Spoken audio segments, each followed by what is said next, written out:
The movie begins at a train station.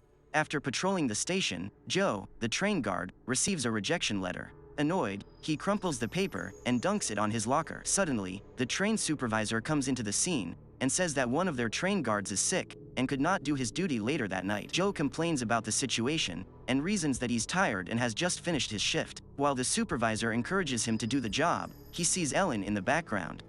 Joe thinks that the consolation of doing the job is he can spend more time with his unrequited love, Ellen. Quickly, Joe makes the decision and commits to the overnight duty. Boarding the train, Joe greets all the passengers and starts inspecting all the passengers' tickets. He asks the blonde lady for her ticket. Unfortunately, the blonde lady could not find her ticket after looking through her things. Although the blonde lady initially seems annoyed, she quickly takes her money and pays for it. While continuing the inspection, Joe blushes when he sees his crush, Ellen. To start a conversation, Joe approaches her and initiates small talk. Suddenly, Joe asks Ellen if she wants to have a drink after the shift. Ellen excuses that she doesn't think any more bars are open after the shift. To hide his broken heart, Joe proceeds with his job to end the awkward situation. The scene shows a shot of the full moon as the train moves to its destination. Suddenly, a loud noise travels through the entirety of the train. To know the cause, Joe carefully walks toward his workmates to ask what happened. As he tries to open the door, the radio suddenly rings and the driver says that they hit something on the road and advises the passengers to remain calm and stay in their seats. The driver comes out of the train to find the thing that hit their train. As he opens the door, Joe sees that Ellen's trolley is all messed up. Trying to help, he tries to lift the trolley, but cannot do so. Ellen advises Joe to check on the remaining passengers, for them to remain calm. Meanwhile, the passengers panic as Joe tries to consolidate them. As Joe helps the passengers, he reassures everyone that everything will be alright. Fortunately, after inspection, the driver discovers that they hit a wild deer, which is now stuck to the wheels. The driver tries his best to remove the deer from the wheels, but he doesn't find luck because it is too heavy. Suddenly, he hears a sound from his back. An unknown, hairy creature jumps out of the bushes and starts mauling him. Meanwhile, Joe sees that the annoying girl passenger is smoking a cigarette. Joe approaches her and says she's not allowed to smoke inside the train. At this point, Joe and Ellen think the driver is running late and taking too much time inspecting. To check if he's okay, Joe takes his flashlight and screams the driver's name in hopes of reaching him. With no response, Joe looks outside for any signs of the driver. Still not finding anything, Joe contacts the authorities to seek help. However, the authorities say that it will take them 4 hours to get to them because of the heavy storm. Knowing about the information, Joe informs the passengers of their situation. The passengers are distressed and think that waiting for 4 hours is ridiculous. The passengers ask Joe if the driver could fix the problem.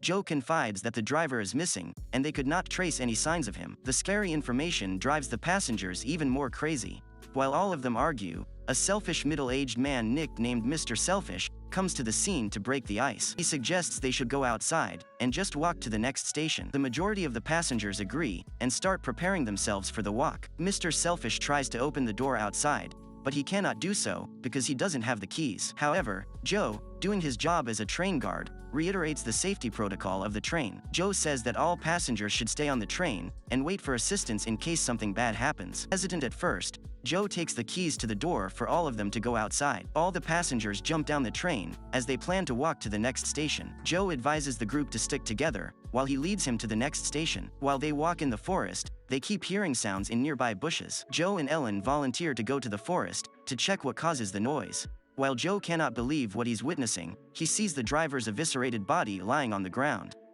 Fearing for their lives, they start running for their safety. While they run towards the train, a loud howl of what seems to be a werewolf is heard. Ellen advises the passengers to return to the train, as they do not know what deadly creature is lingering in the forest. While the old lady tries to get on the train, the werewolf bites her leg. Luckily, Joe and the passengers help her get onto the train. However, the old lady's leg is already injured and dripping with so much blood. While the annoying girl cries, the other passengers lift the old lady to get her first aid treatment. The group decides to be as quiet as possible, so that the werewolf will not hear them. After hearing the werewolf's claws scratching the train, Joe concludes that the monster is gone, as the scary sound disappears. This makes the group's breathing a lot easier. The passengers think that the old lady's situation is critical and must take her to the hospital as soon as possible. Ellen advises Joe to call the authority to get some immediate help. However, as Joe tries to contact the authorities, he fails as he thinks they have no signal. Suddenly, a technician passenger appears behind and talks about the train's engine. The technician says that he's knowledgeable about engines and thinks the fuel leak is the problem with their train. He theorizes that the line must have split when their train crashed earlier. The technician concludes that they cannot move if the problem is not fixed. Knowing about the information, Joe explains their terrible situation to the passengers. The old lady describes the creature as not merely an animal, but a man dressed in a wolf's skin, representing a werewolf. Suddenly, they all hear a noise on the other side of the train. Joe and the two brace themselves to approach it. While they walk carefully, they plan to attack the monster once it breaks the door. Surprisingly, as the door breaks, the fat guy passenger comes out of it. They help Mr. Fatty and explain everything to him.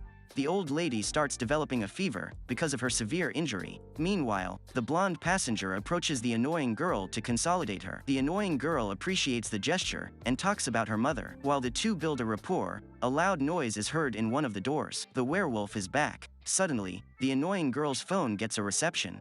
She answers the question, and her mother speaks. While they try to talk about their situation to the mother, the werewolf comes and breaks one of the windows. Then the monster pulls the annoying girl's leg. While they try to help the poor girl, they hear the werewolf mauling from above and starts spilling on the nearby windows. The passengers scream at the top of their lungs because of shock. To save themselves, they move to the other side of the train to avoid the werewolf. While the passengers panic and argue, the old man advises that they should plan a defense to protect themselves even more. Using the train's tools, the passengers collectively make an effort to create a barricade, blocking every entry point of the train. As the night goes deeper, the group conserves energy for whatever tragedies come. Meanwhile, Mr. Selfish approaches Joe to consolidate him, saying that if the werewolf comes back, they need to be prepared if they still want to live their life to the fullest. He suggests that if the werewolf comes attacking again, they could save themselves by escaping outside and leaving the rest behind. Mr. Selfish describes it as survival of the fittest. Suddenly, the old lady's health worsens as she throws out a lot of blood. Joe realizes that one of the group members is missing, specifically Mr. Fatty. Joe goes to check on him.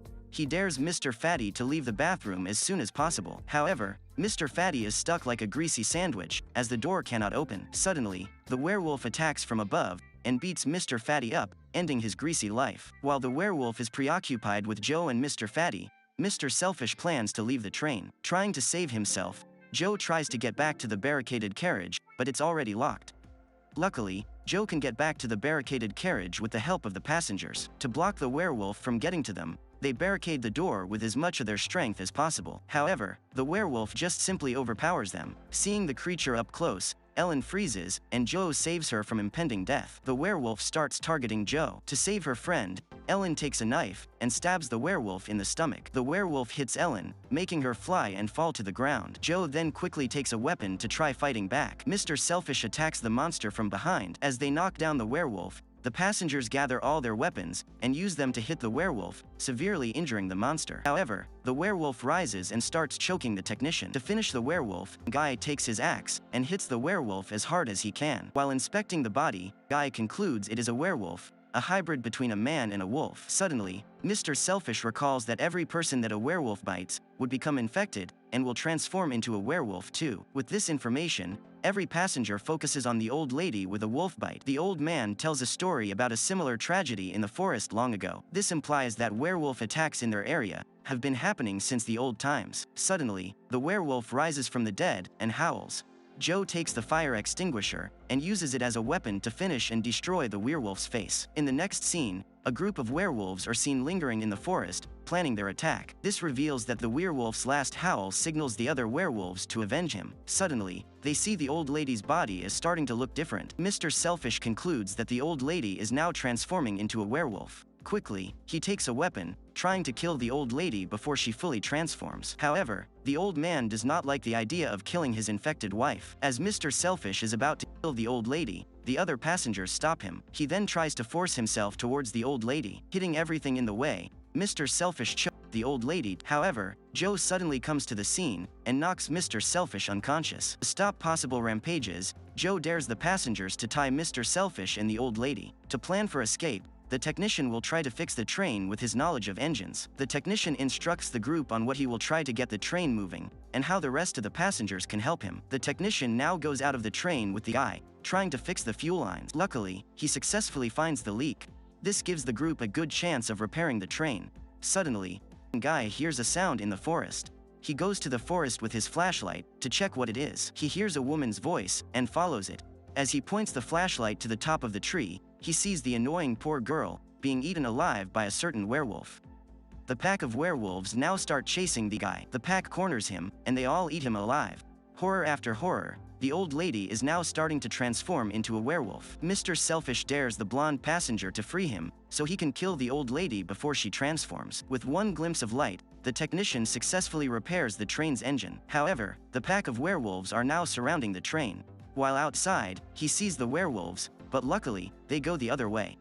Meanwhile, the old lady acts differently, and now fully transforms into a werewolf. With her power, she successfully breaks the ropes and sets herself free. Suddenly, a werewolf appears in the window and pulls the blonde passenger from behind with the help of Mr. Selfish. The train moving, the blonde passenger is now stuck in the forest, waiting for her impending death. The old lady werewolf does not recognize her husband anymore. She bites the neck of the old man, making spill in every direction. The old lady werewolf now comes for Mr. Selfish. Meanwhile, the train suddenly stops, sabotaging the very hope they have. Joe saves Mr. Selfish when he stabs the old lady werewolf with a giant spear on her back. Angry, Joe tries attacking Mr. Selfish, but Ellen stops him. Suddenly, the pack of werewolves now enter the train.